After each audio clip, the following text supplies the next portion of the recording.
ಕರ್ನಾಟಕದ ಮುಳುಗೋಗುತ್ತೆ. ಬಾಂಬೆ ಪರಿಸ್ಥಿತಿ ನಿಮ್ಗೆ ಗೊತ್ತಿದೆ ಆಯ್ತಾ. ಆದ್ರೆ ಅದ್ ಲೆಕ್ಕ ಹಾಕಿದ್ರೆ ಬೆಂಗಳೂರು ಬೆಟ್ರು. ಹೇಳಿ ಸರ್. ಬೆಂಗಳೂರಂತೂ ಅಭಿವೃದ್ಧಿ ಆಗ್ಬಿಟ್ಟಿದೆ. ಅವ್ರು ಎಲ್ಲಿಂದ ಬರ್ತಾರೆ, ಅವ್ರು ಬಂದು ಇಲ್ಲಿ ಬೆಂಗಳೂರಲ್ಲಿನೇ ಕೂತ್ಕೊಂಡ್ರೆ ಆ ಜಾಗಕ್ಕೆ ಕರ್ಕೊಂಡು ಹೋಗ್ಲಿ. IT-BT ಅವ್ರಿಗೆ ಏನಕ್ಕೆ ತಾಕತ್ತಿಲ್ಲ ನಾನು ಅಲ್ಲಿ ಕರ್ಕೊಂಡು ಹೋಗಕ್ಕೆ. ಆಂಧ್ರದಿಂದ ಬಂದು ಕರ್ಕೊಂಡು ಹೋಗ್ತಾ ಇದ್ದಾರೆ ಜನ. ನೀವು ಇಲ್ಲಿಂದ ಗುಲ್ಬರ್ಗ ಕರ್ಕೊಂಡು ಹೋಗಕ್ಕಾಗಿಲ್ಲ ಅಂದ್ರೆ ಏನಕ್ಕೆ? ಮತ್ತೆ ಯಾವ IT-BT ಮಿನಿಸ್ಟ್ರಿ ನೀವು? ಒಬ್ರಿಗೆ ಗುಲ್ಬರ್ಗ ಟ್ರಾನ್ಸ್ಫರ್ ಮಾಡೋಕ್ಕಾಗಿಲ್ಲ ಅಂದ್ರೆ ಯೋಚನೆ ಮಾಡ್ಬೇಕು. ನೀವು IT-BT ಮಿನಿಸ್ಟರ್ ಆಗಕ್ಕೂ ಲಾಯಕ್ಕಿಲ್ಲ ಅನ್ನೋ ಆಗೋಯ್ತು ಸರ್. ಈಗ BJP ಅವರಾಗ್ಲಿ ಕಾಂಗ್ರೆಸ್ ಅವರಾಗ್ಲಿ ಆತ್ಮಾವಲೋಕನ ಮಾಡ್ಕೋಬೇಕು. ಯಾಕೆ ಅಂತ ಹೇಳ್ತಾ ಇದೀನಿ ಅಂತಂದ್ರೆ ಎಲ್ಲ 100 ಎಕರೆ ಮಾಡಿದ್ರೆ ಹಂಚ್ಲಿ ಅಂತ ನೀವು ಹೇಳ ಆ ಆತ್ಮಾವಲೋಕನ ಅಥವಾ ಇಲ್ಲಿ ಕಂಪನಿಗಳ ಬಗ್ಗೆ ದಯಮಾಡಿ. ಖಂಡಿತವಾಗ್ಲು ಕಂಪನಿಗಳ ಬಗ್ಗೆನೂ ಇರ್ಬೋದು, ಕರ್ನಾಟಕದ ಅಭಿವೃದ್ಧಿ ಬಗ್ಗೆ ಇರ್ಬೋದು, ನಿರಂತರವಾಗಿ ಶೋಷಣೆ ಆಗ್ತಿದೆ ಕರ್ನಾಟಕದ ಜನತೆಗೆ. ಅದು BJP ಸರ್ಕಾರದ ಅಧಿಕಾರದಲ್ಲಾಗಿರ್ಬೋದು, ಕಾಂಗ್ರೆಸ್ ಸರ್ಕಾರದ ಅಧಿಕಾರದಲ್ಲಾಗಿರ್ಬೋದು. ಸರ್, ಕರ್ನಾಟಕನ ಸರ್ವಾಂಗೀಣ ನೀವು ನೋಡ್ತಂತದೆ ಅಭಿವೃದ್ಧಿ ಆಗಿದ್ಯಾ? ಖಂಡಿತ ಆಗಿಲ್ಲ. ಈಗ BJP ಅವರು ಇಷ್ಟು ಮಾತಾಡ್ತಾರಲ್ಲ, ನಾನು ಹೋದ್ ಸರಿ ಡಿಬೇಟಲ್ಲಿ ಇದು ಮಾತಾಡಿದ್ದೆ. 19 ಜನ MP ಇದ್ದಾರೆ. ಟೇಬಲ್ ಗುದ್ದು ಯಾಕೆ ಮಾತಾಡಕ್ಕೆ ಇವ್ರಿಗೆ ತಾಕತ್ತಿಲ್ಲ? ಯಾಕೆ ನಮ್ಮ ಕರ್ನಾಟಕದ ಒಂದು ಏನು ಅಭಿವೃದ್ಧಿಗೋಸ್ಕರ ನಾವು ಪದತ್ಯಾಗ ಮಾಡ್ತೀವಿ ಅಂತ ಯಾಕೆ ಒಬ್ಬರಾದ್ರೂ ಹೇಳಕ್ ತಾಕತ್ತಿದ್ಯಾ? ಇಲ್ಲ. ಅದೇ ತರ ರಾಜ್ಯ ಮಟ್ಟದಲ್ಲೂ ತಗೊಳ್ಳಿ, ಯಾರಿಗೂ ಪದತ್ಯಾಗ ಮಾಡಕ್ ಇಷ್ಟ ಇಲ್ಲ. ಕರ್ನಾಟಕ ಅಭಿವೃದ್ಧಿ ಆಗ್ಲಿ ಆಗದೆ ಇರ್ಲಿ, ಅವರ ಸೀಟು ಅವರ ಅಧಿಕಾರ ಅವ್ರಿಗೆ ಮುಖ್ಯ ಆಗಿದೆ. ಇದು ಬಿಟ್ಟು ಬೇರೆ ಇನ್ನೇನು ಇಲ್ಲ. ಇದರ ಪರಿಣಾಮ ಏನು ಅಂತಂದ್ರೆ ಕರ್ನಾಟಕಕ್ಕೆ ಸತತವಾಗಿ ಹಿನ್ನಡೆ ಆಗ್ತಾ ಇದೆ, ತೊಂದರೆ ಆಗ್ತಾ ಇದೆ, ನಷ್ಟ ಆಗ್ತಾ ಇದೆ. ಅಂದ್ರೆ ಈ ರಾಜಕಾರಣಿಗಳ ಇಚ್ಛಾಶಕ್ತಿಯ ಕೊರತೆ ಕೂಡ ಕಾರಣ ಆಗಿರ್ತಕ್ಕಂಥದ್ದು. ಎಲ್ಲ ಇವರು ಅಭಿವೃದ್ಧಿ ಆಗ್ತಿದಾರ್ರಿ. ಖಂಡಿತವಾಗ್ಲೂ ನಾವು ಟ್ಯಾಕ್ಸ್ ಕೊಟ್ಟವರೆಲ್ಲ ಟ್ಯಾಕ್ಸ್ ಕಟ್ತಾನೆ ಇದೀವಿ ಅಲ್ವೇನ್ರಿ? ಹೌದು. ಈಗ ಏನಾಗಿದೆ ಅಂತ ಹೇಳಿದ್ರೆ it is a complete failure from the Congress government. ಏನಕ್ಕೆ ಅಂತ ಹೇಳಿದ್ರೆ Congress government BJP government failure ಆಗಿದೆ. ಯಾಕಂದ್ರೆ 2008ರಲ್ಲಿ ಟಾಟಾ ನ್ಯಾನೋ ಮ್ಯಾನುಫ್ಯಾಕ್ಚರಿಂಗ್ ಯೂನಿಟ್ ನಮ್ಮ ಬೆಂಗಳೂರಿಗೆ ಬರಬೇಕಿದ್ದಾಗ ಯಡಿಯೂರಪ್ಪನವರು CM ಆಗಿದ್ರು. ಆಗ ಅದನ್ನ ಕಿತ್ಕೊಂಡು ಹೋಗಿದ್ದು ಗುಜರಾತ್ನಲ್ಲಿ. ಬೆಂಗಳೂರಿನಲ್ಲಿ ಮೂಲಭೂತ ಸೌಕರ್ಯ ಕೊಡ್ತು ಅಂತ ಹೇಳಿದ್ರೆ ಎಲ್ಲ ಕಂಪನೀಸು ಬರುತ್ತೆ. ಈಗಾಗಲೇ ನಮ್ಮ ಬೆಂಗಳೂರಿನಲ್ಲಿ ಉತ್ತರ ಭಾಗದಲ್ಲಿ ಸ್ಯಾಟಲೈಟ್ ಟೌನ್ ರಿಂಗ್ ರೋಡ್ ಅಂತ ಮಾಡಿದ್ದಾರೆ. ಹಲವಾರು ಕಂಪನಿಗಳು ಬರ್ತಿದೆ. ಈಗ ಬೆಂಗಳೂರನ್ನೇ ಡೆವಲಪ್ ಮಾಡ್ಕೊಂಡು ನೋಡ್ತಾ ಇದ್ರೆ ಪ್ರಿಯಾಂಕ್ ಖರ್ಗೆ ಅವರು ಉತ್ತರ ಕರ್ನಾಟಕನ ಯಾವಾಗ ನೋಡ್ತಾರೆ? IT-BT ಮಿನಿಸ್ಟರ್ ಆಗಿದ್ದಾರೆ. ಬೇರೆ ಬೇರೆ ಕಂಪನೀಸು ಹೊರಗಡೆ ಹೋಗ್ತಿದೆ, ವಿಶಾಖಪಟ್ಟಣಂಗೆ ಹೋಗ್ತಿದೆ ಅಂತ ಹೇಳಿದ್ರೆ ನಮ್ಮ ಕರ್ನಾಟಕ ರಾಜ್ಯದಲ್ಲೂ ಅದಕ್ಕಿಂತ ಮೈಸೂರು ಸಿಟಿ ಇದೆ, ಹುಬ್ಳಿ ಧಾರವಾಡ ಇದೆ, ದಾವಣಗೆರೆ ಇದೆ, ಮಂಗಳೂರು ಇದೆ, ಶಿವಮೊಗ್ಗ ಇದೆ, ಎಲ್ಲ ಜಿಲ್ಲೆಗಳನ್ನು ಡೆವಲಪ್ ಮಾಡ್ಬೋದು. ಬಟ್ ಇಚ್ಛಾಶಕ್ತಿಯ ಕೊರತೆ ಆಗಿದೆ. ಮತ್ತು ಈ ನಾರಾ ಲೋಕೇಶ್ ಅವ್ರ ಬಗ್ಗೆ ನಾವು ಮಾತಾಡ್ತಿದ್ವಿ ಅವಾಗ್ಲಿಂದ. ಏನಂತ ಹೇಳಿದ್ರೆ ಅವ್ರು ಏನೋ ಒಂದು ಟ್ವೀಟ್ ಮಾಡಿದ್ದಾರೆ, ಪಕ್ಕದ ರಾಜ್ಯದವ್ರಿಗೆ ಸ್ವಲ್ಪ ಸ್ಪೈಸಿ ಆಗಿದೆ ನಾವು ಇಲ್ಲಿ ಕರ್ಕೊಂಡ್ಬಂದಿರೋದು ಅಂತ ಹೇಳ್ಬಿಟ್ಟು. ಇವ್ರಿಗೆ ಆರ್ಟಿಫಿಷಿಯಲ್ ಇಂಟೆಲಿಜೆನ್ಸ್ ಬರೋವರೆಗೂ ಗೊತ್ತಾಗಬೇಕಿತ್ತ ಸ್ಪೈಸಿ ಆಗೋದು ಅಂತ. ಅವ್ರು ಯಾಕೆ ಇಷ್ಟು ದಿನ ಡೆವಲಪ್ಮೆಂಟ್ ಮಾಡಲಿಲ್ಲ? ಈಗ ಅವರು 1 ರೂಪಾಯಿಗೇನೋ 1 ಎಕರೆ ಕೊಡ್ತಾ ಇದ್ದಾರೆ. ಈ 1 ರೂಪಾಯಿ 1 ಎಕರೆ ಬಿಟ್ಟು ಫ್ರೀ ಆಗಿದೆ ಅಂತ ಹೇಳ್ಬಿಟ್ಟು ಕೊಡ್ತಾ ಇದ್ದಾರೆ. ಆದ್ದರಿಂದ ಅಲ್ಲಿ ಮುಂದಿನ ದಿನಗಳಲ್ಲಿ ಅಲ್ಲಿನ ಜನಗಳಿಗೆ ಅರ್ಥ ಆಗುತ್ತೆ ನಮ್ಮ ಜಮೀನಿನ ಬೆಲೆ ಎಷ್ಟು. ನಮ್ಮ ಜಮೀನನ್ನು ಕಿತ್ಕೊಂಡು ಅಲ್ಲಿ ಇವಾಗ ನಾವು ಏನೋ ಇನ್ವೆಸ್ಟ್ಮೆಂಟ್ ಬಗ್ಗೆ ಮಾತಾಡಿದ್ವಿ, ಎಂಪ್ಲಾಯ್ಮೆಂಟ್ ಬಗ್ಗೆ ಮಾತಾಡ್ತಿದ್ದೀವಾ? ಲೋಕಲ್ ಎಂಪ್ಲಾಯ್ಮೆಂಟ್ ಏನಿದೆ ವಿಶಾಖಪಟ್ಟಣಂ ಲೋಕಲ್ಸಿಗೆ ಅಥವಾ ಲ್ಯಾಂಡ್ ಲೂಸರ್ಸಿಗೆ ಏನಾದರೂ ಮಾಡಿದಾರ ಪಾಲಿಸಿ? ಆ ಥರ ಏನೂ ಮಾಡ್ತಾ ಇಲ್ಲ. ಇದು ವಿಶಾಖಪಟ್ಟಣಂ ಅಷ್ಟೇ ಅಲ್ಲ, ಇಡೀ ದೇಶದಲ್ಲೇ ಮಾಡ್ತಿಲ್ಲ. ಬಂದ್ಬಿಟ್ಟು ಮುಂಬೈಯಲ್ಲಿ ಒಂದು ರಿಲಯನ್ಸ್ ಇಂಡಸ್ಟ್ರಿಗೆ ಏನಾದರೂ ಒಂದು ಕೊಟ್ಟರೆ 5,800 ರೂಪಾಯಿಗೋ ಏನೋ ಕೊಡ್ತಾರೆ 1 ಎಕರೆ. ಸೊ ಈ ರೀತಿ ಏನಾಗ್ಬಿಡುತ್ತೆ, ನಮ್ಮ ಜನಗಳ ಬಗ್ಗೆ ಯಾರು ಯೋಚನೆ ಮಾಡ್ತಿಲ್ಲ. ಅಲ್ಲಿ ಕಾಂಗ್ರೆಸ್ ಅವ್ರ ಕೇಳ್ತೀನಿ. ಎಸ್ ದೀಪಕ್ ಅವರೇ, ಟೈರ್ 2 ಸಿಟೀಸ್ ಮೈಸೂರು, ತುಮಕೂರು, ಕೋಲಾರ, ಇದ್ರ ಬಗ್ಗೆ ನೀವು ಆಲೋಚನೆ ಮಾಡಲ್ವಾ? ಈಗಿನ ಮಿನಿಸ್ಟ್ರು ಅದನ್ನೇ ಯೋಚನೆ ಮಾಡಿ ಬೆಂಗಳೂರಲ್ಲಿರೋ IT ಹಬ್ನೇ ಮೈಸೂರಿಗೆ, ಹುಬ್ಬಳ್ಳಿಗೆ, ಬ್ಯಾಂಗ್ಳೂರಿಗೆ ಶಿಫ್ಟ್ ಮಾಡೋ ಇದರಲ್ಲೇ ಇದೆ.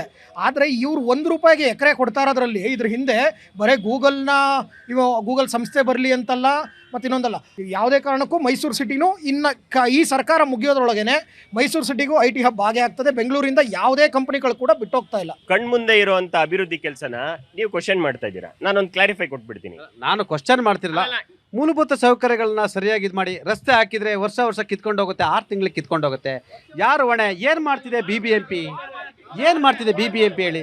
ಏನು ಮಾಡ್ತಿದೆ ಅಧಿಕಾರಿಗಳು? ನೀವು ಅಧಿಕಾರಿಗಳಿಂದ ಲಂಚ ತೆಗೆದುಕೊಂಡು ಪೋಸ್ಟಿಂಗಿಗೆ ಲಕ್ಷ ಕೋಟಿ ತಗೊಂಡು ಅವನನ್ನು ಪೋಸ್ಟಿಂಗ್ ಮಾಡಿದರೆ ಅವನು ಏನು ಮಾಡ್ತಾನೆ? ಅವನು ದುಡ್ಡು ಹೊಡೆಯೋಕೆ ಇರ್ತಾನೆ, ಕೆಲಸ ಮಾಡೋದು ಯೋಚನೆ ಮಾಡ್ತಾನ?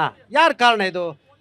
ಅರ್ಥ ಆಯ್ತಾ? ಈ ಭ್ರಷ್ಟಾಚಾರ ಇದೆಯಲ್ಲ, ಸರ್ಕಾರ ಮತ್ತು ಅಧಿಕಾರಿಗಳು ಒಂದು ನಾಣ್ಯದ ಮುಖಗಳಾಗಿದ್ರೆ ಮಾತ್ರ ಇಂಥ ಪರಿಸ್ಥಿತಿ ನಿರ್ಮಾಣ ಆಗುತ್ತೆ. ಯಾವ ಅಧಿಕಾರಿ ಮಾತು ಕೇಳ್ತಿದ್ದಾನೆ ಸರ್? ನೀವು ಹೇಳಿ ಸರ್. ಈ ರಾಜ್ಯದಲ್ಲಿ ಆ ಅಧಿಕಾರಿತ ದುಡ್ಡು ತಗೊಂಡಾಕ್ರೆ ಅವನು ದುಡ್ಡು ಹೊಡೆಯೋ ಪ್ರಯತ್ನ ಮಾಡ್ತಾನೆ. ಆಯಿತಾ? ಬರೀ ಇನ್ಕಮಿಂಗು. ಈ ರಾಜ್ಯದಲ್ಲಿರ್ತಕ್ಕಂಥ ಅಧಿಕಾರಿಗಳು ಭ್ರಷ್ಟ ಕಾರಣ ಯಾರು? ಆಡಳಿತ ವ್ಯವಸ್ಥೆ ವೈಫಲ್ಯ ಆದರೆ, ಆಡಳಿತ ಮಾಡ್ತಕ್ಕಂಥವ್ರು ಭ್ರಷ್ಟರಾದರೆ, ಆಡಳಿತ ಮಾಡ್ತಕ್ಕಂಥವ್ರು ಕೂಡ ಭ್ರಷ್ಟಾಚಾರದ ಅನೇಕ ಆಯಾಮಗಳನ್ನು ಹುಡುಕಿದ್ರೆ ಇಂಥ ಪರಿಸ್ಥಿತಿ ಆಗುತ್ತೆ, ಹೌದಲ್ವಾ? ಸರ್ ನೀವು ವಿರೋಧ ಪಕ್ಷಗಳು ಏನ್ ಹೇಳ್ತಾರೆ ಅದನ್ನ ಕೇಳ್ತಾ ಇದ್ದೀರಾ? ಇಲ್ಲ ನಾನು ನಿಮ್ಮಲ್ಲಿ ಸಾಕ್ಷಿ ಇದ್ರೆ ಕೊಡಿ.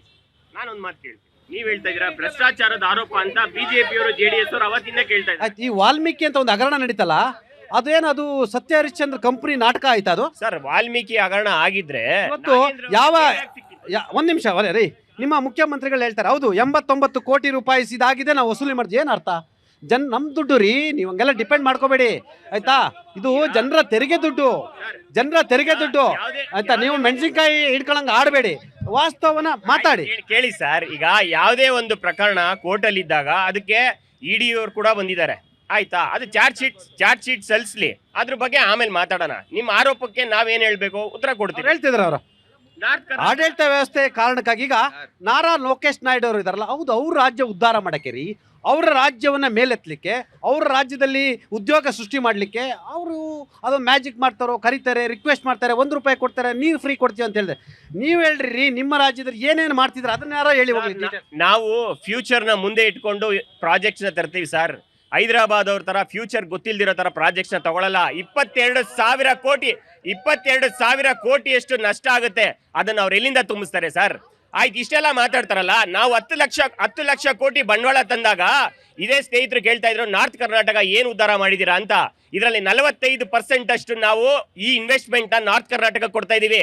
10 ಲಕ್ಷ ಬಂಡವಾಳದಲ್ಲಿ 20 ಲಕ್ಷ ಉದ್ಯೋಗ ಮಾಡ್ತಾ ಇದೀವಿ. ನಾವು ಮೋದಿ ಅವ್ರ ತರ 2 ಕೋಟಿ ಉದ್ಯೋಗ ಕೊಡ್ತೀವಿ ಅಂತ ಕಣ್ಣಿಗೆ ಬಟ್ಟೆ ಕಟ್ಕೊಂಡು ನಾವು ಮಾತಾಡಲ್ಲ ಸರ್. ನಾವು ವಾಸ್ತವನ ಹೇಳ್ತಾ ಇದೀವಿ, ನಾವು ಅಭಿವೃದ್ಧಿ ಪರವಾಗಿದ್ದೀವಿ. ಬಿಡದಿಲಿ ಸತ್ಯ ಹರಿಶ್ಚಂದ್ರ ಅಂತ ಕರಿಬಹುದಾ ಸರ್? ಖಂಡಿತ. ನೀವು ಮುಂದಿನ ದಿನಗಳಲ್ಲಿ ನಿಮ್ಗೆ ಗೊತ್ತಾಗುತ್ತೆ ನಾವು ಏನ್ ಹೇಳಿದೀವಿ, ಅದನ್ನ ಮಾಡಿದೀವಿ ಅಂತ.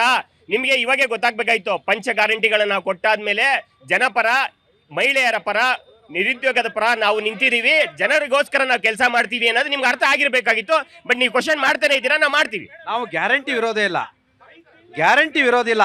ಜನರ ತೆರಿಗೆ ದುಡ್ಡನ್ನ ಒಂದಷ್ಟು ಪಾಲು ಅವ್ರಿಗೆ ಕೊಡ್ತಿದ್ದ. ಮೈಕ್ರೋ ಎಕಾನಮಿ ಇಂಪ್ರೂವ್ ಆಗಿದೆ, ಗ್ಯಾರಂಟಿ ಸಕ್ಸಸ್ ಆಗಿದೆ. ಬಿಜೆಪಿಯವರಿಗೂ ನೈತಿಕತೆ ಇಲ್ಲ ಗ್ಯಾರಂಟಿ ಬಗ್ಗೆ ಮಾತನಾಡಲಿ. ಯಾಕಂತ ಹೇಳಿದ್ರೆ ಎಲ್ಲಾ ಚುನಾವಣೆ ಬಂದಾಗ ಇದು ಮಾಡ್ತಾರೆ. ಬಿಹಾರ ಚುನಾವಣೆಗೆ ಅವರು ಎಷ್ಟು ಫ್ರೀ ಫೀಸ್ ಅನೌನ್ಸ್ ಮಾಡಿದಾರೆ ಗೊತ್ತು, ಡೆಲ್ಲಿ ಗೊತ್ತು, ಮಹಾರಾಷ್ಟ್ರ ಗೊತ್ತು. ನಾವು ಗ್ಯಾರಂಟಿ ಬಗ್ಗೆ ಮಾತಾಡಲ್ಲ, ಆದ್ರೆ ಅಭಿವೃದ್ಧಿನೂ ಆಗ್ಬೇಕನ್ನೋದು ನಮ್ಮ ವಾದ. ನಾಯ್ಡು ಅವ್ರು ಏನು ಮಾಡ್ತಾ ಇದ್ದಾರೆ ಅಂದರೆ, ಏನೋ ಬಿರಿಯಾನಿ ಮಾರಿಕ್ಕಿದ್ದೀನಿ ಎಲ್ಲರೂ ಬನ್ನಿ ಅಂತ ಹೇಳ್ಬಿಟ್ಟು ಕರೀತಾ ಇದ್ದಾರೆ. ಬಿರಿಯಾನಿ ತಿಂದಿನ ಮೇಲೆ ಗೊತ್ತಾಗುತ್ತೆ ಅದು ಬಿರಿಯಾನಿನ ಚಿತ್ರಾನ್ನ ಅಂತ ಹೇಳ್ಬಿಟ್ಟು ಗೊತ್ತಾಗುತ್ತೆ. ನಮ್ಮ ಕರ್ನಾಟಕದ ಮುದ್ದೆ ಬರುತ್ತೆ, ಎಲ್ಲದು ಮುದ್ದೆ ಸೊಪ್ಸಾರು, ಅದು ಇದು ಬೇಸಿಕ್ ಹಾಕೋದು ನಮ್ಮದು ಕರ್ನಾಟಕ. ಎಲ್ಲದೂ ನೋಡ್ಕೊಂಡು ಬನ್ನಿ. ಅಭಿವೃದ್ಧಿಯಲ್ಲಿ ನಮ್ಮ ಕರ್ನಾಟಕ 100% ಅಭಿವೃದ್ಧಿ ಆಗಿದೆ. ಬೇರೆ ಕಡೆ ನೋಡ್ಕೊಂಡು ಬನ್ನಿ. ಒಂದು ರಾತ್ರಿ ಮಳೆ ಬಂದರೆ ಬೆಳಿಗ್ಗೆ ಎದ್ದು ಓಡಾಡೋಕ್ಕಾಗಲ್ಲ. ಇವತ್ತು ದಿನ ಪೂರ್ತಿ ಮಳೆ ಬಂದ್ರೇನು ಬೆಳಿಗ್ಗೆ ಎದ್ದು ಇದು ನಡೀತೀವಿ. ಇದು ನಮ್ಮ ಬೆಂಗಳೂರು, ನಮ್ಮ ಕರ್ನಾಟಕ, ಇದು ಬಂದ್ಬಿಟ್ಟು ಅಭಿವೃದ್ಧಿ ಆಗಿರೋದು. ಯಾಕೆ ಸರ್ ನನಗೆ ಬಿಜೆಪಿ ಅವರು ಕರ್ನಾಟಕದವರು ಹೈದರಾಬಾದ್ ಅವರು ಅಂತ ಗೊತ್ತಾಗ್ತಿಲ್ಲ. ನನಗೆ ಕ್ವಶನ್ ಏನ್ ಗೊತ್ತಾ, ಕರ್ನಾಟಕದಲ್ಲಿ 17 ಜನ ಸಂಸದರನ್ನ ಕೊಟ್ಟು 5 ಜನ ಮಂತ್ರಿಗಳನ್ನ ಕೊಟ್ಟು ಅವ್ರು ಕಡಲೆಕಾಯಿ ತಿಂತಾ ಇದಾರೆ ಅಂತ ನಾನು ಕೇಳಕ್ ಕ್ವಶನ್ ಪಡ್ತೀನಿ. ನಾಲ್ಕು ಎಂಪಿಗಳು ಇದ್ದಾರೆ. ಇವತ್ತವರೆಗೂ ಯಾರಾದ್ರೂ ಉಸಿರು ತೆಗಿತಾ ಇದ್ದಾರಾ? PC ಹೌದು, ಬೆಂಗಳೂರಲ್ಲಿ 4 ಜನ ಇದ್ದಾರೆ ಸರ್. ಇವತ್ತವರೆಗೂ 1 ರೂಪಾಯಿ ತಂದಿದ್ದಾರೆ ಸರ್ ಕೇಂದ್ರದಿಂದ. ಹೇಳಿ, ನನಗೆ ಮರ್ತೋಗ್ಬಿಟ್ಟಿದೆ ಸರ್. PC ಮೋಗನು ಮತ್ತೆ ಮಂಜುನಾಥ್, ತೇಜಸ್ವಿನಿ ಸೂರ್ಯ, ಮಂಜುನಾಥ್, ನಮ್ಮ ಶೋಭಾ ಮೇಡಮ್ ಎಲ್ಲಿದ್ದಾರೆ ಅಂತ ಹೇಳ್ಬಿಟ್ಟು ಗೊತ್ತಾಗ್ತಾ ಇಲ್ಲ. ನಾಪತ್ತೆ ಆಗೋಗಿದ್ದಾರೆ. ಗಣೇಶ ಗಲಾಟೆ ಆಗದೆ ಬರ್ತಾರೆ. ನಮ್ಗೆ ಇದು ಜನಕ್ಕೆ ಏನಾದ್ರು ಆಗದೆ ಗಲಾಟೆ ಆಗಿದ್ರೆ ಬರಲ್ಲ.